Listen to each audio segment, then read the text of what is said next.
They understand how consequential the U.S. economy is. Hi everybody, welcome back to the Comstock channel. I'm Marlin Bohling with you. Always a pleasure to have you with us. Well, we're reporting to you from Commodity Classic. It's in Denver, Colorado this year, and what a treat. I, off the bat, caught up with Mike Steenhoek. He is with the Soybean Transportation Coalition, and it's a pleasure to have you with us here. Man, we've covered a lot of ground. Last time we spoke, we were talking about things related to the Panama Canal and the Longshoremen Strike. I think the Longshoremen Strike is passed, right? I mean, we don't have to worry about that now? Yeah, so the rank and file membership of both organizations, the International Longshoremen Association, U.S. Maritime Alliance, they both have ratified the contract. Now it just simply needs to be signed, and then the provisions of it, the benefits of it will be made retroactive to October 1st. So now you'll have a 6-year contract extending from October 1st. So very good news on that front. So now the Panama Canal, who knows, where that's going to go. It's kind of up in the air, right? Yeah, and I think I don't see any kind of, impediment to service or utilization of the canal. What I continue to observe from our lawmakers and the administration is, really trying to examine and in inquiry into the degree to which China has influence over the Panama Canal. So while the Panama Canal is the property and it's owned by the Republic of Panama, administered by Panamanians, there are a couple ports that are operated by a Hong Kong-based company. And then there's also there's 3 bridges that cross the Panama Canal right now. There's a 4th bridge that's being built. That bridge is being built by a couple Chinese engineering and construction firms. So, clearly, like in elsewhere around the world, and we talk about this frequently, China has made investments in the infrastructure in other countries, and we talk about it in Brazil all the time. That certainly extends to Panama as well. What's unique about Panama is that you do have the canal there, and a part of the provision of the treaty in which we turned over ownership of the canal from the U.S. to Panama stipulates that the canal must be operated in a neutral fashion. You cannot give preference to any country, and if that neutrality is ever called into question, the U.S. military can intervene to maintain and restore that neutrality. So what our elected officials are looking into is, okay, you've got this investment by China into Panama, and it is adjacent to, or within the case of the bridge, it'll go over the canal. To what extent could that, and they underscore the word could, that result in any kind of impeding of service for the United States? And that's the real question. My observations, again, of the Panama Canal, my experience with the Panama Canal Authority, they've always been very accommodating, hospitable, collaborative with U.S. agriculture. We're a major customer of theirs. Sure. And so it is very much in their benefit to maintain good relationships with the United States and industries like agriculture. Well, of course, now we're past the election. There's a lot of talk about trimming the budget. This could be interesting. Do you think we're at risk of anything that is related to our shipping of U.S. goods overseas, or export funding, or what have you? What kind of complications do you see? The optimism I have is that President Trump, during his first term, he frequently discussed the importance of transportation. He espoused the virtues of investing in infrastructure. I expect that to continue in his second term. I don't think he's had a change of heart of any sort when it comes to infrastructure. Now, with a lot of the inquiry into government spending and government programs right now with his new administration and the Department of Government Efficiency, is that the question is, there have been some approved contracts and approved grants that relate to the agricultural supply chain, and will those be interrupted or at least curtailed in any way? We've had projects where soybean farmers have invested in at the Great Lakes, in the Pacific Northwest, Yep. And those dollars have been leveraged to achieve larger federal grants. And so far, those projects are proceeding uninterrupted, which is obviously good news. And so we expect that to continue, but obviously it's something we're keeping our antenna up for. Well, the newly approved Secretary Rollins, she seems to be pretty protective of funding for agriculture, right? She does, and I think a lot. from my estimation, is that the administration understands that if we want to outcompete the rest of the world, and that's clearly an ambition that we have in this country, and that remains the case with this new administration, is that if we want to outcompete the rest of the world, that's not just a function of growing and producing stuff that other people want and not having demand, and also having demand for it.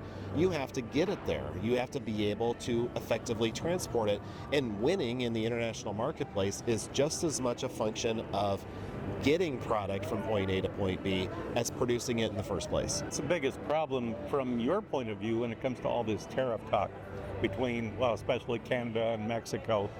I mean, we won't even bring up China just yet, but I mean, how does that affect you and what you do? You've got these markets that they take a long time to establish, and you don't build these markets to just feed into them this week or this month or even this year. There are multiple years that you're planning on having this arrangement with, and then you build your supply chain accordingly to feed into that. And one of the things that's frustrating is that this lack of predictability that we're seeing. These industries like agriculture, they work on predictability, and do we know that we're going to be able to meet that market in the time to come? And so one of the things I really try to underscore is that we need to have that kind of reliability and predictability. And when you have these kind of debates about whether we're going to impose tariffs on a market, and if that may change the next month or the next year, that doesn't really bode well for us being able to effectively compete in the international marketplace. I did want to grab you and talk for just a moment about the water levels. Last year when we spoke, we were really concerned the water levels were so low, the barges had to cut how much they could draft in the river. Mm-hmm. What about now? I mean, I was over the Ohio River recently and it was out of its banks. I mean, just way overflowing. And from what I understand, the lower Mississippi is basically over like 30 feet higher than normal or something like that. Yeah. But you go north of where the Ohio dumps in there, and it sounds like they're dry. What's going on? Yeah, it's kind of interesting when you look at water levels at various spots along the Mississippi River. You'll see pretty robust levels at places like Memphis, and of course further south at New Orleans. But when you go to St. Louis, you've got kind of alarm sirens going off a little bit, where you've got low water conditions there, and that further extends further north. This is the time of the year that we really do need to have water levels recharged, and a lot of precipitation, not only for farm ground to help reverse this trend on drought, but also to provide robust amount of water.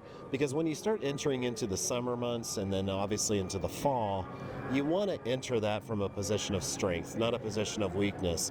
And you want to have some slack. You want to have when it comes to water levels. And we really don't have that right now in the northern parts of the river. And we also need to keep in mind that farmers don't care about the Mississippi River or the inland waterway system in general just because of the ability to load soybeans and grain for the export market in the fall. We also bring a lot of fertilizer northbound via barge during the months of March and April. And so you've got to have an effective, well-maintained, operational inland waterway system during those months as well. When I spoke with you last year, I believe there was an attempt at starting to move more soybeans out of the PNW by rail. Yeah. Is that still a thing? Yeah, that's actually our number 2 export region. So the Mississippi Gulf region accounts for 55% of U.S. soybean exports. Number 2 at 25% is the Pacific Northwest. And these are a collection of export terminals that are located on the Columbia River between Washington and Oregon, as well as there's a couple at Puget Sound, kind of near Seattle. That whole, aggregation of export terminals is our number 2 export region, and the linkage to that are from the states that are west of the Mississippi River, so states like Minnesota, North and South Dakota, Nebraska, Kansas, to an extent Iowa, railing it to the Pacific Northwest and then loaded onto ocean vessels for the export market, really serving obviously our Asian customers. So we wouldn't have to worry about it crossing over into Canada and coming back to a port? There are occasions where you will have transportation via rail, particularly on the Canadian Pacific Kansas City Railroad, that does extend north across the border and then dips down back south. What do you do with the tariffs? So that's obviously a real kind of concern. Is that does it no longer become a U.S. product? Yeah, and so right. that's obviously one more question that we're obviously going to be focused on, and so, but obviously it's a really important launching point for us. And the last couple years, 3 years now, that we've had low water conditions on the Mississippi River, it's been a very vivid reminder of the importance of having other modes of transportation, and rail is a significant part of that. Well, we had the USDA Ag Outlook Forum recently, and of course they were talking about an expansion of corn acres this year, and that necessarily means probably a drop in soybean acres.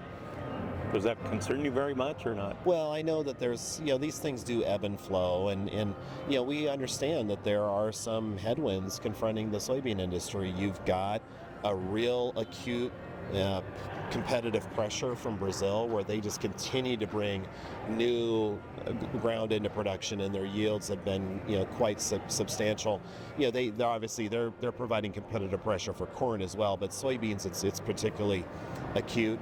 And then from the demand perspective, that you've got customers like China, where there has been some softening of that. It's been a dynamic market for soybean farmers for a number of years now, but with internal issues in China, with their demographics, with their economy having some softening, and then you've got this very robust pipeline of soybeans from Brazil to China. It's really mitigated that market to an extent for us. And so the message that I've tried to transmit to the farmers that I work with is, if China is a home run market, what are the base hit markets? You can win games with home runs, but you can also win games with base hits, and you can also win games with bunts and steals as well. And so what we need to continue to be exploring is, what are those base hit opportunities? And that includes things like other countries in Asia, countries in Europe, North Africa. There's a number of these markets that are out there that are certainly demanding U.S. soybeans, U.S. soybean meal, and we need to continue to pursue those. A while back, Elon Musk, who loves to grab headlines, he made the comment that if there are complications with the Panama Canal down south, he says, heck, we can build a canal across southern Mexico, cheaper than the Panama Canal or something to that effect. Is that a real thing? I mean, is that a pipe dream, or what's he talking about? Yeah, I mean, there's for many years there's been when discussing Isthmian canals, Panama has not been the only option. For the longest time, the preference before the Panama Canal was built, the U.S. preference was a canal through Nicaragua. And then it was only through an intense amount of debate and lobbying that we ended up shifting our attention to Panama and ultimately building the Panama Canal.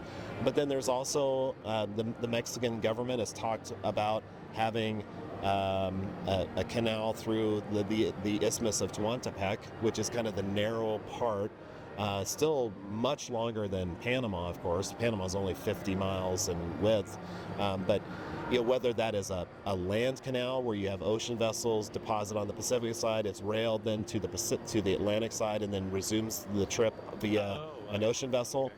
It would be quite ambitious to build a maritime canal through Mexico. I guess anything is possible, but I usually don't hear a whole lot about that. But so. Yeah, there's a lot of questions that are certainly out there, but again, I see the Panama Canal Authority and the people of Panama. They understand how consequential the U.S. economy is to their viability. Again, 70% of the freight goes through there. And so, that's certainly the expectation. Again, I haven't seen evidence of them deviating from that at all, but again, it's obviously going to be a topic of discussion, in the weeks and months to come. Interesting stuff, and Mike, I appreciate everything you do with your work there, and you do a lot of good for the soybean industry and for keeping the money in the farmers' pockets around here. So keep up the great work, and appreciate everything the Soybean Transportation Coalition does for U.S. agriculture. Well, that's going to do it for this particular edition here from Commodity Classic, and glad you could join us. For producer Breanne Jenkins, I'm Marlin Bohling, and we'll catch you next time here on the Comstock Channel. Futures trading involves risk. The risk of loss in trading futures and/or options is substantial, and each investor and/or trader must consider whether this is a suitable investment. Past performance is not indicative of future results.